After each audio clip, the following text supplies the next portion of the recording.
जो 15 पन्नों का जो नोट है जो कि न्यूज 18 के हाथ में है, वहां पर उन्होंने इच्छा जताई थी। उन्होंने कहा था कि उनकी भू समाधि वहीं नींबू के पेड़ के नीचे होना चाहिए। और वो नींबू के पेड़ का अर्थार्थ भी उन्होंने अभी मौनी बाबा ने बताया कि शत्रु विनाशी है वो, यानी इस आग्रह से कि जिन्होंने उनसे ये कृत्य करवाया या जिन्होंने उन पर दबाव डाला कि वो खुद अपनी जान ले ले, जैसा कि उस नोट में लिखा है, हालांकि इस पर भी संदेह है, उनके साथ भी न्याय हो, उनके साथ भी उनको भी अपने दोष का अपने कृत्य का, उनको अपने कर्मों का फल मिले। लेकिन अब उनके साथ वहां उस रथ पर कौन कौन है अजीत? इन तस्वीरों के साथ हम लाइव हैं, जो कि हमारे विजय जो प्रयागराज में है वो दिखा रहे हैं। लेकिन अजीत आप बताएं।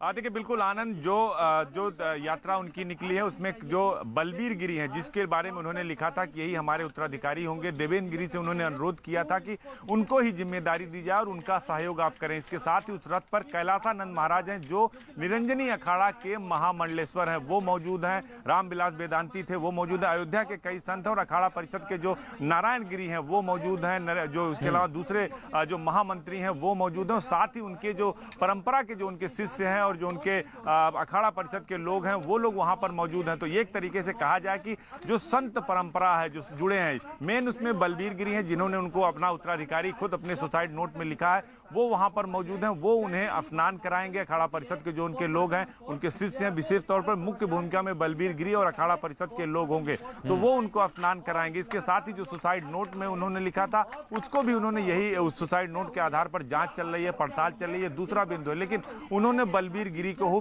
पूरी जिम्मेदारी दी थी। और कल से हम देख रहे हैं, जब मुख्यमंत्री आए थे तो मुख्यमंत्री को भी ब्रीफिंग बलबीर गिरी ने किया था। जब मुख्यमंत्री प्रेस कॉन्फ्रेंस कर रहे थे तो ही बलबीर गिरी उनके साथ थे। और ये जो पूरी प्रक्रिया है, एक बार हमें फिर तस्वीरें दिखा दें दर्शकों को, क्योंकि फिर थोड़ी देर बाद यहाँ जब उनका पार्थिव शरीर आ जाएगा तो शायद वो तस्वीरें देखने को ना मिले, क्योंकि फिर इसकी रूपरेखा बदल जाएगी। यहाँ पूजा पाठ विधि विधान से शुरू हो जाएगा, क्योंकि उनके पार्थिव शरीर को एक बार फिर से सजाया जाएगा और फिर उन्हें इस भू समाधि में लाया जाएगा। तो ये तस्वीरें आप देख सकते हैं कि बाहर भी सिक्योरिटी बढ़ चुकी है पूरी। और नींबू का पेड़ एक बार जरूर दिखाएंगे, क्योंकि बार बार उस सुसाइड नोट में उन्होंने नींबू के पेड़ का जो जिक्र किया था। उनके बगल ही उनकी गुरु की भी समाधि है जो उनके गिरी महाराज है, जिस पर अब मार्बल है और ऊपर भगवान शिव का शिवलिंग है। तो वैसे ही यहाँ पर भी स्थापित होगा। तस्वीरें एक बार हम फिर अपने दर्शकों को दिखा रहे हैं। तो अब बलबीर गिरी, कैलासानंद, नारायण गिरी, इसके अलावा जो यहाँ के संत हैं वो लोग वहां पर मौजूद हैं जो उन्हें स्नान कराएंगे और फिर लेटे हनुमान जी मंदिर से होते हुए यहीं पहुंचेंगे जहां हम मौजूद हैं। और फिर एक बार हम न्यूज 18 इंडिया के दर्शकों को वो सीधी तस्वीरें दिखाएंगे आनंद, जब यहाँ वो भू समाधि लेंगे, किस आसन में लेंगे, आने के बाद ये तय होगा। जी, पर अभी तो अनुमान जिस तरह से वहां भू समाधि की तैयारियां की गई हैं, वैसा ऐसा लग रहा है कि शवासन में ही भू समाधि दी जाएगी।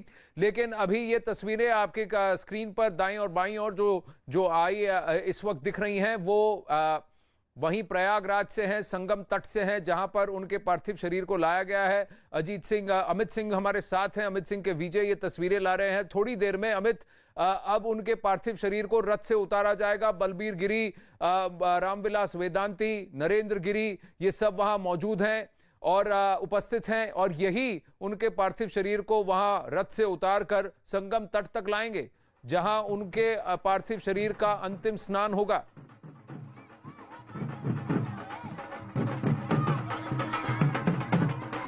अमित बताइए जी। जो आपको मैं तस्वीरें दिखा रहा हूँ आनंद, मैं आपको तस्वीरें दिखा रहा हूँ। देखिए तस्वीरों के जरिए अब पार्थिव शरीर को रथ से उतारने का काम यहाँ पर चल रहा है। और यहाँ पर देखिए पूजा अर्चना यहाँ पर चल रही है। जो कल्चर है, जो संस्कृति है, उसके मुताबिक पूजा अर्चना चल रही है। और फिलहाल जो रथ पे जो लोग हैं वो पदाधिकारी मौजूद हैं, उनके अनुयायी मौजूद हैं और उनके शिष्य मौजूद हैं जो उनके बहुत नजदीकी थे। और दूसरी तरफ मैं आपको तस्वीरों के जरिए दिखाना चाहूंगा किस तरीके से यहाँ पर घेराबंदी की गई है यमुना के तट पर, क्योंकि यहीं पर उनका अंतिम स्नान कराने की बात की जा रही थी। लेकिन जिस तरीके से भीड़ हुई है, अभी एक अनुयायी उनके रथ से उतरे। रथ से उतरने के बाद उन्होंने गंगा जल लेकर वहाँ पर छिड़कना शुरू किया है। जो तस्वीरें इस वक्त हम अपने उनके पार्थिव शरीर पर छिड़कना शुरू किया, आप यहाँ पर देख सकते हैं तस्वीरों में। लेकिन भीड़ यहाँ काफी ज्यादा है। केशव प्रसाद मौर्य भी वहां पहुंचे हैं। किए गए हैं अंतिम। जी हाँ, बिल्कुल, जी हाँ, बिल्कुल आनंद। केशव प्रसाद मौर्य और तमाम दूसरे बड़े नेता भी यहाँ पर पहुंचे हुए हैं अंतिम विदाई देने के लिए। महंत को यहाँ पर तस्वीरों में देख सकते हैं किस तरीके से भीड़ है यहाँ पर, किस तरीके से लोग एक आखिरी झलक देखने के लिए पागल हो उठे हैं महंत जी को। और यहाँ पर देखिए तस्वीरों में किस तरीके से जो ऊपर रथ पे जो संत हैं वो लोगों को समझाते हुए हर कोई उनके आखिरी पल को अपने मोबाइल के कैमरे में कैद कर लेना चाहता है। या तस्वीरों में आप देख सकते हैं हर कोई अपना मोबाइल का कैमरा ऑन कर उनको आखिरी बार देखना चाहता है, क्योंकि भीड़ बहुत ज्यादा है और हर कोई उन्हें देखना चाहता है। अंतिम स्नान की जो प्रक्रिया है वो इस वक्त यहाँ पर शुरू हो गई है। यहाँ पर तस्वीरों में देख सकते हैं और काफी लोग अनुयायी उनके शिष्य के आंखों में आंसू है। वो जो प्रोसेस आप देख सकते हैं वो प्रोसेस लगातार यहाँ पर जारी है। और फूल उनके पार्थिव शरीर पर यहाँ पर चढ़ाया जा रहा है। देख सकते हैं आप तस्वीरों में जो पदाधिकारी हैं वो लोगों को समझाते हुए यहाँ पर फूल जो जहाँ से है वहीं से फूल फेंक रहे हैं। आप यहाँ पर तस्वीरों में देख सकते हैं। तो अंतिम विदाई देने के लिए जो प्रक्रिया यहाँ पर अपनाई गई है, देखिए किस तरीके से सुरक्षा के इंतजाम है। चारों तरफ से यहाँ पर घेरा क्या सुरक्षा के इंतजाम वहां पुख्ता है? क्या एक मार्ग प्रशस्त हुआ है रथ से लेकर संगम तट तक जहां पर उन्हें स्नान उनका अंतिम स्नान होगा? क्योंकि वहां केशव प्रसाद मौर्य भी दिख रहे हैं, कई सारे अलग नेता भी दिख रहे हैं, श्रद्धालु भी हैं। और इस ऐसे में क्या उनके पार्थिव शरीर को अब रथ से उतारा जाएगा, संगम तट तक लेकर जाया जाएगा? प्रक्रिया तो वही हो रहा है, पार्थिव शरीर को उतारा जाएगा।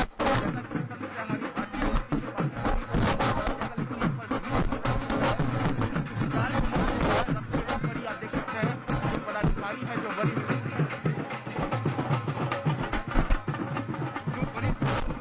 अमित, आपकी आवाज हम तक ठीक नहीं पहुंच रही, वहां भीड़ बहुत ज्यादा है। लेकिन विजय की तस्वीरें हम यहां सीधे अपने दर्शकों को दिखा रहे हैं प्रयागराज से, उसी रथ की जहां से जिस पर महंत नरेंद्र गिरी के पार्थिव शरीर को संगम तट तक ले जाया गया है। ये उनकी अंतिम यात्रा है। यहां पर उनका अंतिम स्नान होगा और इस स्नान को बलबीर गिरी, नरेंद्र गिरी, रामविलास वेदांती और अखाड़ा परिषद के कई सारे वरिष्ठ महामंत्री हैं वो, और अयोध्या से भी पहुंचे कई सारे संत हैं जो इस विधि में भाग लेंगे और महंत नरेंद्र गिरी के पार्थिव शरीर को अंतिम स्नान कराएंगे संगम तट पर इस वक्त वहां पहुंची भीड़, जो जन समुदाय है वहां पर, जितना वहां पर एक सैलाब सा आया है, उसकी वजह से वहां थोड़ा सा विलंब हो रहा है। क्या उनके पार्थिव शरीर को रथ से उतारा जाएगा, संगम तट तक ले जाया जाएगा, या फिर इस विधि में थोड़ा सा परिवर्तन होगा, ये देखने वाली बात है। अमित के पास चलते हैं। अमित, बताइए अब वहां क्या हो रहा है?